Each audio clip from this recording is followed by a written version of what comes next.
Génesis capítulo 1. El tema general es aquí la creación del universo, la construcción de la tierra.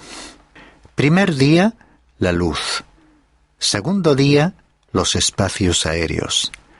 Tercer día, la tierra seca y la vida vegetal. Cuarto día, aparición del sol, la luna y las estrellas. Quinto día, la vida animal.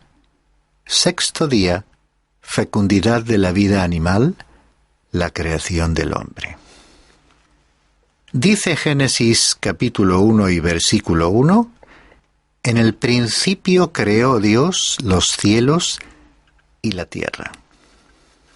Esta es la declaración más profunda y significativa que jamás ha sido hecha. Y sin embargo podemos comprobar que es una afirmación que ha sido ciertamente puesta en tela de juicio en nuestro tiempo. Creo que este versículo es todo lo que tenemos en lo que se refiere a la creación misma, con la excepción de la creación del hombre y de los animales, como veremos más adelante en este libro.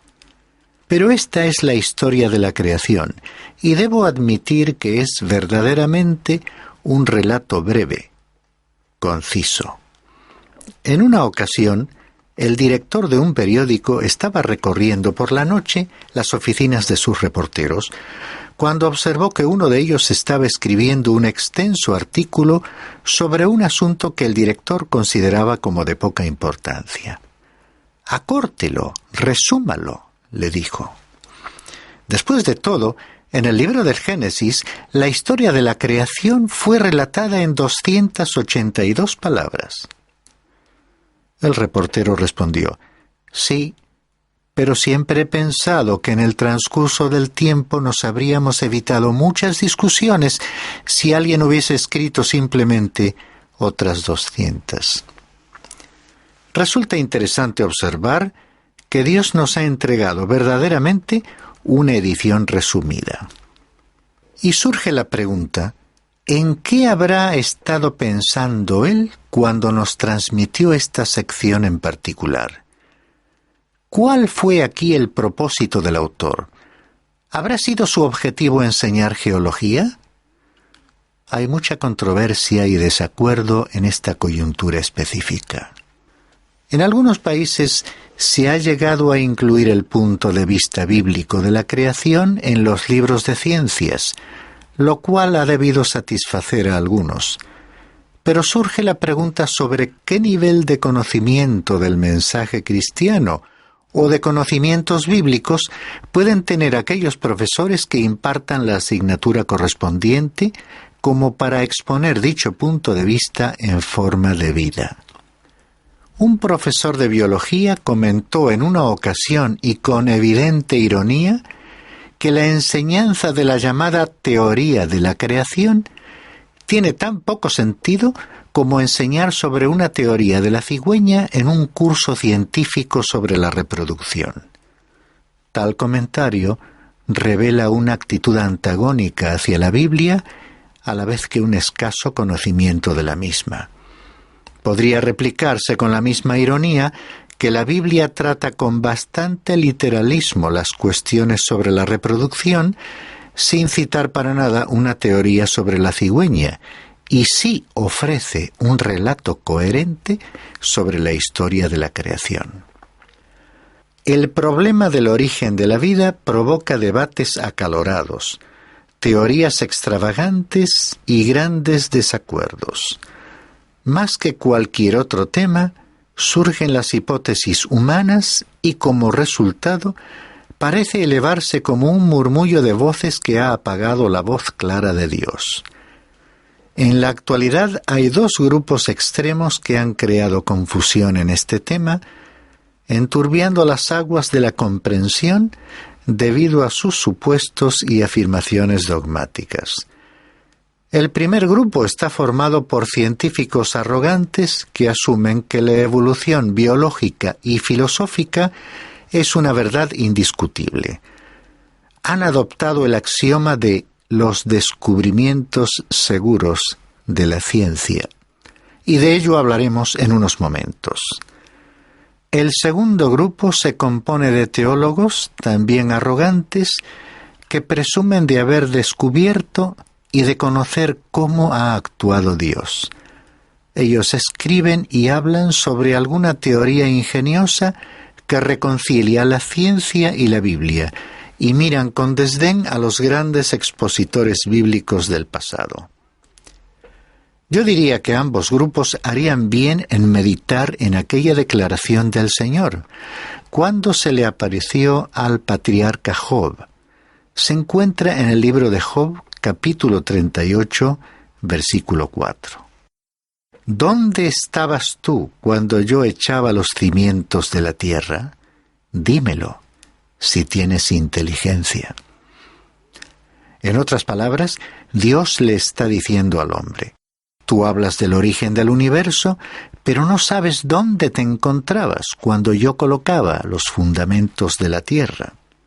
Existen muchas teorías sobre cómo se originó el mundo, pero todas ellas pueden reducirse y adaptarse a una clasificación en dos categorías.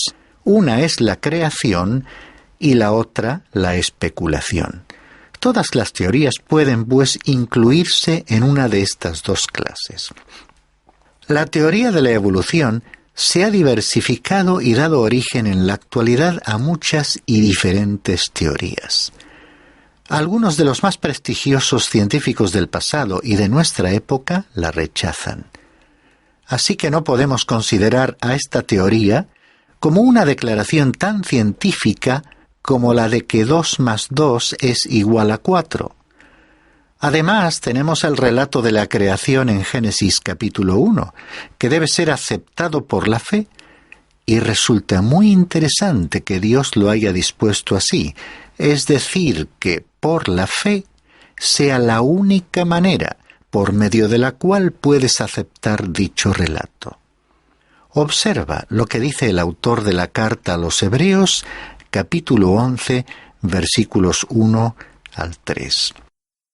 La fe es la certeza de lo que se espera, la convicción de lo que no se ve, porque por ella recibieron aprobación los antiguos. Por la fe entendemos que el universo fue preparado por la palabra de Dios, de modo que lo que se ve no fue hecho de cosas visibles. Así que el gran problema aún queda pendiente. ¿Cómo se pasó de la nada a algo? ¿De qué manera las cosas han sido hechas a partir de la nada?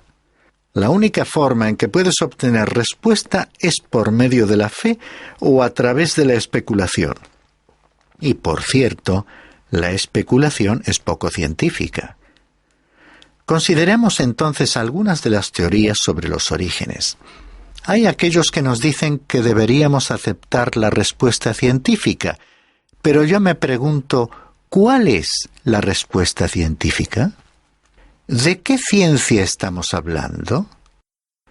Ya en el año 1806, el profesor Lyell declaró que el Instituto francés había enumerado no menos de 80 teorías geológicas contrarias al relato de la Biblia. Sin embargo, ninguna de esas teorías se mantiene válida en la actualidad.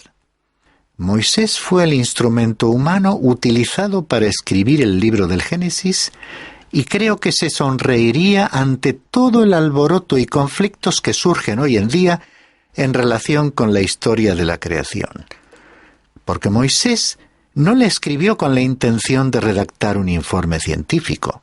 El apóstol Pablo, en su segunda carta a Timoteo, capítulo 3, versículos 16 y 17, nos explica el propósito de todas las Sagradas Escrituras. Toda escritura es inspirada por Dios y útil para enseñar, para reprender, para corregir, para instruir en justicia, a fin de que el hombre de Dios sea perfecto, equipado para toda buena obra. Vemos que el propósito de la Biblia es enseñar sobre la justicia y no geología ni biología. Fue escrita para describir la relación del hombre con Dios y cuáles son sus requisitos, lo que Dios espera del hombre y lo que el ser humano debe hacer para ser salvo. podrías muy bien escribir sobre la primera parte del libro del Génesis la siguiente pregunta: ¿qué debo hacer para ser salvo? Además, si Dios hubiese presentado un texto científico sobre la creación, ¿cuántas personas de la época de Moisés podrían haberlo comprendido? ¿Y cuántas de nuestro tiempo lo entenderían? Debes recordar que la Biblia no solo ha sido escrita para eruditos profesores, sino también para personas sencillas de todas las épocas y de todos los pueblos. Si hubiese sido redactada en el lenguaje científico de los días de Moisés, ciertamente hubiera sido rechazada. Los hombres han propuesto varias soluciones sobre el origen del universo. Una de ellas es que se trata de una ilusión, lo cual es contrario a la realidad, aunque hay quienes aceptan esta teoría. Otros creen que el universo surgió espontáneamente de la nada. En cierto sentido, esto es lo que la Biblia afirma, aunque va más lejos al decir que surgió o comenzó a existir por la palabra de Dios, quien lo creó. Otra opinión sostiene que el universo no tuvo origen porque existió eternamente, desde siempre. Un cuarto punto de vista declara que fue creado y a partir de ahí se diversifica en varias teorías por medio de las cuales se intenta explicar el origen del universo. Tengo ante mí algunas de las teorías que se han presentado en el transcurso de la historia de la humanidad. Creo oportuno citar la opinión del Dr. Harlow Shapley, que fue director del Observatorio de Harvard, que comentó que estamos aún inmersos en una profunda ignorancia sobre el mundo en que vivimos. Dijo textualmente: hemos progresado muy poco en relación con el supuesto alcance total del conocimiento, más allá del nivel de la sabiduría adquirida por los seres animales con gran experiencia racial. Por supuesto, ya no estamos atemorizados por chillidos extraños en la oscuridad, ni somos completamente supersticiosos ante la muerte. En muchas ocasiones somos denodadamente racionales. No obstante, sabemos hasta qué punto lo desconocido sobrepasa a nuestro conocimiento. En otras palabras, nos encontramos en una absoluta oscuridad en cuanto al origen de esta tierra en la que vivimos. Otro científico, el doctor Loren Eiseley, preguntado al respecto, respondió: no sabemos más sobre la materia y de cómo se produce que lo que sabemos sobre los asuntos espirituales. Por lo tanto, y en nuestro estado actual de conocimiento, creo que no es sabio decir que un conocimiento excluye al otro. El universo parece existir como una serie de niveles emergentes, es decir, colocados uno sobre el otro, ninguno de los cuales es como el nivel inferior. Es innegable que el hombre y el resto de los seres vivientes han evolucionado y cambiado, pero nosotros no sabemos qué hay detrás de estas manifestaciones externas. Desearía poder responder a vuestra pregunta, pero el cubrir mi ignorancia con elocuentes palabras no beneficiaría a nadie. Un artículo escrito en el año 1961 decía que el ser humano estaba a punto de descubrir el misterio del origen del mundo. Y, dicho sea de paso, desde entonces no se ha oído nada nuevo al respecto. El biólogo Edwin Conklin, hablando sobre la evolución, declaró que la posibilidad de que la vida se haya originado por accidente es comparable a la posibilidad de que un diccionario completo surja de la explosión de una imprenta. Esta opinión, viniendo de un científico, suena poco científica, pero es verdad. Existen al menos 3 teorías sobre el origen del universo, incluso sugeridas por los astrónomos, y es interesante tomar nota de ellas, aunque sea brevemente. Una es conocida como la teoría del estado estacionario. La segunda es la teoría del Big Bang, y la tercera, la teoría del universo oscilante. Un científico, el Dr. William Baum, dijo que recientes descubrimientos tienden a descartar la teoría del estado estacionario o modelo de creación continua, que sostiene que el universo ha existido siempre y que materia nueva está siendo creada continuamente en forma de átomos de hidrógeno o neutrones. Hace años, esta era la teoría más aceptada, que fue reemplazada por otra para explicar el origen del universo. El Dr. Baum aparentemente respaldaba la teoría del Big Bang, según la cual hace billones de años tuvo lugar una gran explosión que fue el punto de comienzo del universo, que habría surgido así, de la nada, en algún punto de un remoto pasado, esperándose que dentro de 10 billones de años probablemente se produzca otra. Pienso que tal posibilidad de una catástrofe no debiera preocuparnos mucho, aunque esta es una teoría interesante que proviene de Gran Bretaña. Aunque otros científicos han tratado de encontrar evidencias de que el universo es eterno, proponiendo que el Big Bang o gran explosión fue en realidad un gran rebote y que el universo se contrae y expande como un acordeón, completando un ciclo de expansión y contracción aproximadamente cada 100.000 millones de años. Esta fue la teoría de un universo oscilante, que no necesita de ningún principio y fue defendida por Carl Sagan e Isaac Asimov. Aquí conviene recordar las dos leyes de la termodinámica. Según la primera ley, la cantidad actual de energía del universo permanece constante, pero de acuerdo con la segunda ley, la cantidad utilizable de energía en un sistema cerrado, como el universo, decrece. Todo tiende al desorden y el universo se está agotando. O sea, que en vez de rebote, habría que hablar de aplastamiento. Y resulta interesante que el astrónomo Robert Jastrow haya sugerido que la reticencia de muchos científicos a aceptar un principio del universo físico proviene de su convicción de que la ciencia es capaz de explicarlo todo. Hay otras maneras de explicar el origen del ser humano. El Dr. Lawrence Dillon dice que el hombre no es un animal, sino una planta que evolucionó a partir de una alga marina parda. Él cree que todos los seres animales son, en realidad, un tipo de vegetales altamente modificados, derivados a través de un proceso de aproximadamente 1 billón de años de una familia común de la citada alga marina parda. Parece que algunos han estado buscando a nuestros antepasados en el lugar equivocados, unos mirando a los árboles y ahora observando a las algas en las playas. Permitidme añadir que algunas especulaciones podrían llegar a rozar el ridículo. Hace ya bastante tiempo leí en una destacada revista secular la siguiente afirmación.